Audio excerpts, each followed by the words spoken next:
Hi, and welcome to a new episode from Social Skills U, where we discuss different aspects of social skills and conversation strategies. My name's Richard Gray, and I'm happy to have you along, whether you're watching me on the live stream, hi, or whether you're listening to me on the podcast. So, in today's episode, I want to discuss questions.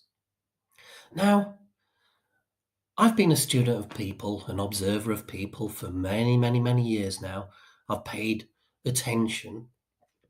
And one thing that I've noticed, especially in my previous job, for many years, I used to be a field engineer and I would go into as many as 20 houses per day to do a job on their electricity installations.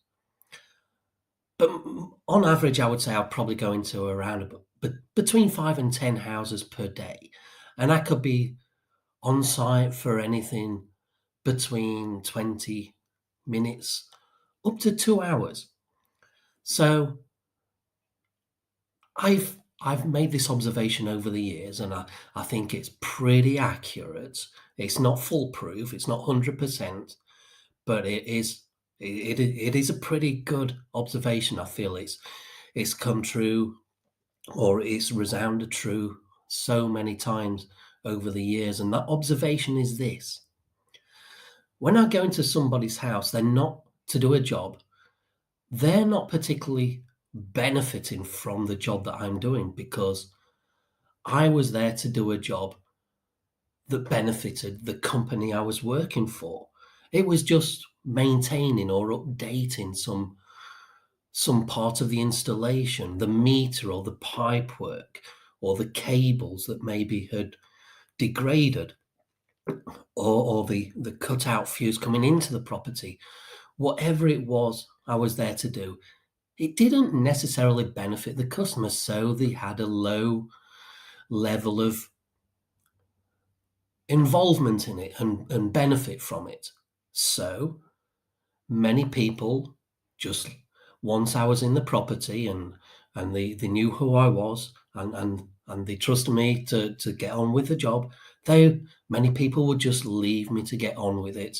They'd have very little curiosity in what I was doing. But then there was other people. This was the minority of people.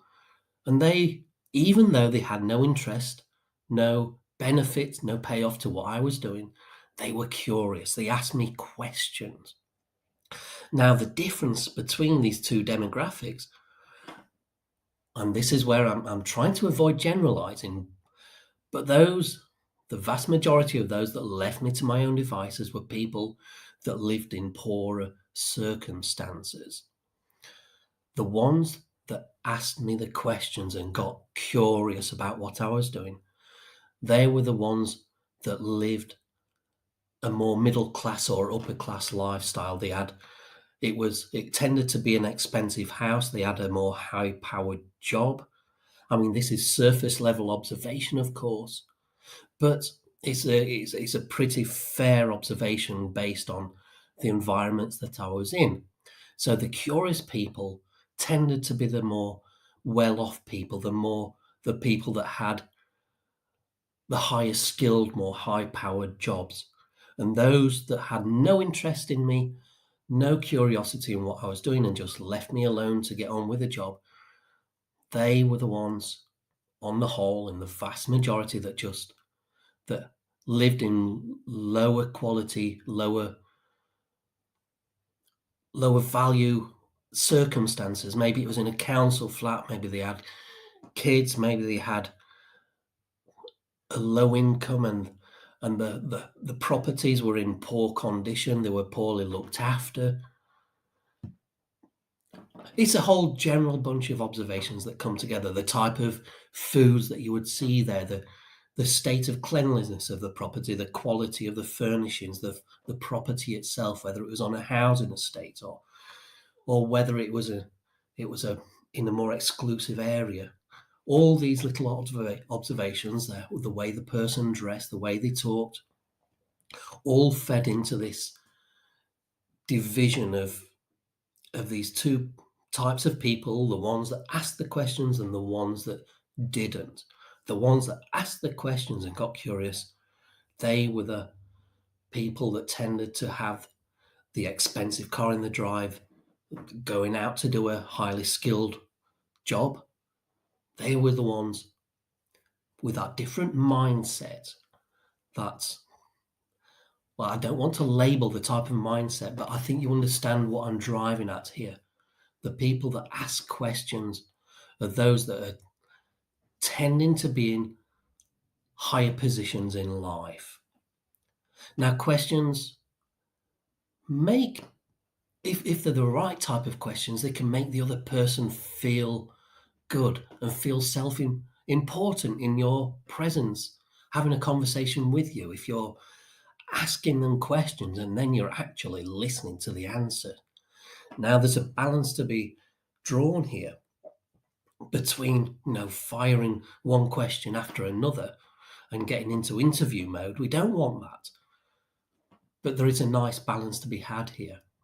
So you do want to have the balance between asking questions and giving statements. So you're having a balanced conversation. But again, I'd say perhaps around 60-40, 70-30, where you're asking the question and you're enabling the other person to talk and feel good about themselves in your company because they feel like they're heard.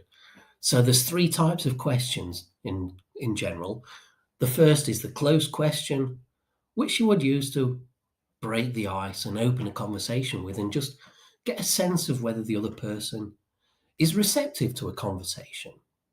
So you'd ask a closed question, an observation in the environment. Oh, it's a nice house you have here. Or if you're into events, nice buffet. Have you tried the food? Excuse me. Or nice hairdo, nice bracelet, an observation about that person in general. You don't have to be wildly interesting. All you're doing is signaling to the other person that you're open for a bit of a conversation, a bit of a chit chat.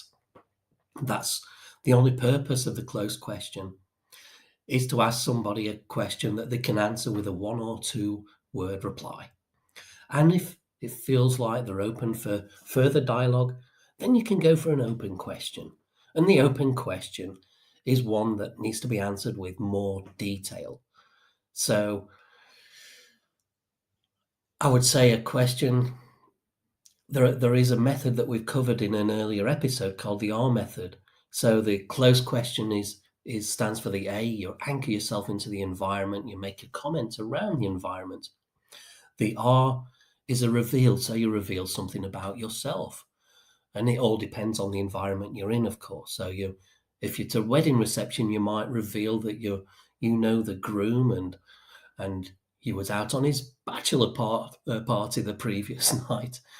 And then the E of the R method, A-R-E, the E is to encourage the other person to also reveal something. So you might ask them how they know the groom or the bride or which side of the party they're on. You encourage them to reveal something about why they're there or something about themselves. That's the R method. So you've gone from a closed question to an open question. And then finally, you have the anecdote type question. This is the lesser known type of question. So you've gone from a short question, a question that requires a short answer, to one that requires maybe a medium-sized response. And now you're going to an anecdote question that requires a bigger response again. So you've gone short, medium, large here. And not many people really know about the anecdote question. But it's a question that's structured in a way that encourages the other person to give an anecdote or a little story in order to answer the question.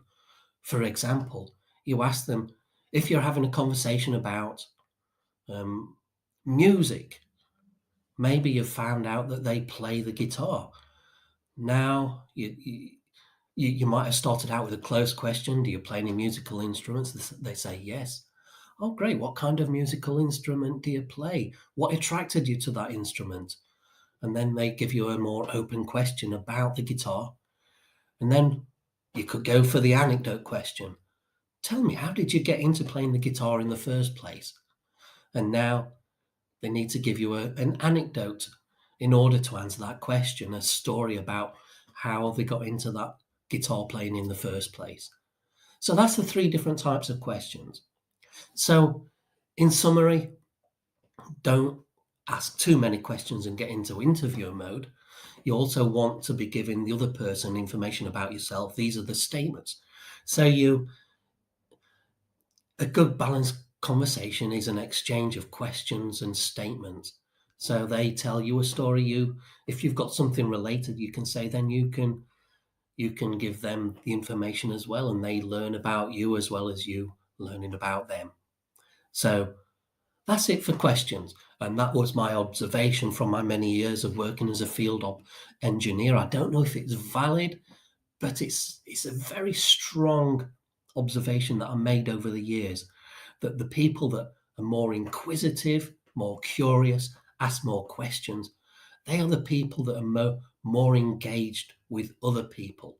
And when you're more engaged with other people and you get into rapport with them and you build connections, and those connections are what you need in life to get higher up on the ladder of life.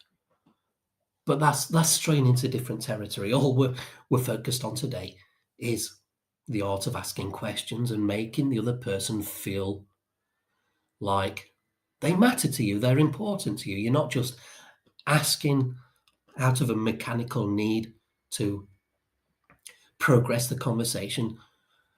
If you ask in a way that makes them feel like you're actually interested in the answer, then what you're doing is making a connection, building rapport. They're feeling good because so many people are just in waiting mode, aren't they?